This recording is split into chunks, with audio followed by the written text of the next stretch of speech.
নমস্কার, আমি পারমিতা। আমার রান্নাঘর ঝোলে ঝালে বাঙালিতে তোমাদের সকলকে স্বাগত। আজ তোমাদের তৈরি করে দেখাবো টুনা ফিশ কারি। এই রান্নাটা ভীষণভাবে জনপ্রিয় মধ্যপ্রদেশ, তামিলনাড়ু, চেন্নাইতে। এই মাছ সকলে খেতে খুব ভালোবাসে। এটা একটা সামুদ্রিক মাছ, এক কাটার মাছ, ভীষণ ভালো খেতে। এই মাছটা প্রায় 10 থেকে 12 কেজি ওজনেরও হয়, এর বেশিও হয়। আমি এই মাছটা আজকে ছোট মাছ দিয়ে তৈরি করে দেখাচ্ছি রান্নাটা। প্রথমেই মাছগুলোকে ভালো করে ধুয়ে নিয়েছি এবং নুন মাখিয়ে নিচ্ছি। আর দিয়ে দিচ্ছি এর মধ্যে হলুদ,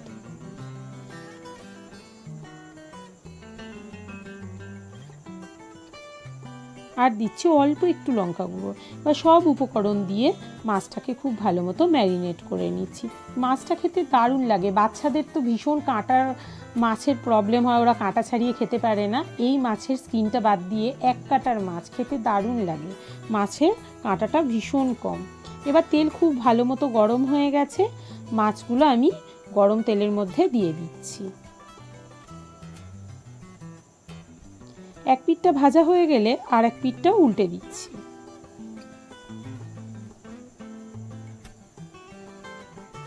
এই মাছগুলো কিন্তু গোটাও রান্না করা যায়। আমি ভাজার সুবিধার জন্য অর্ধেক অর্ধেক করে নিয়েছি। এবার মাছের মাথাগুলো এই একইভাবে ভেজে নিচ্ছি। মাথাগুলো ভাজা হয়ে গেছে, তেল থেকে তুলে নিচ্ছি। এই তেলের মধ্যেই ফোড়ন দিচ্ছি আমি 1/2 চামচ গোটা জিরে। এবার দিয়ে দিচ্ছি বড় দুটো পেঁয়াজ, একদম ছোট ছোট কুচো করে রেখেছি, সেটা এর মধ্যে দিয়ে দিলাম। দিয়ে খুব ভালো মতো স্টিমটা কমিয়ে পেঁয়াজটাকে লালচে হওয়া অবধি অপেক্ষা করছি। এর মধ্যে লবণ দিয়ে দিলাম 1/2 চামচ, দিয়ে যাতে সহজেই পেঁয়াজটা নরম হয়ে যায়। আর দিয়ে দিচ্ছি 1/2 চামচ চিনি। এর ফলে কালারটা খুব সুন্দর হবে গ্রেভির, তার জন্য 5 থেকে 6 মিনিট ভালো মতো নাড়াচাড়া করে নিচ্ছি।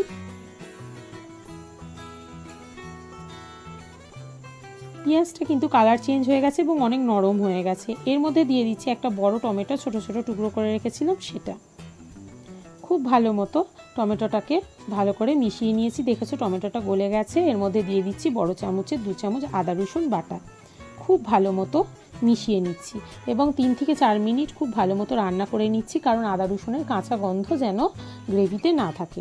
এর মধ্যে দিয়ে দিলাম 1 চামচ হলুদ গুঁড়ো, 1/2 চামচ লঙ্কা গুঁড়ো, আর দিয়ে দিচ্ছি 1/2 চামচ জিরে গুঁড়ো।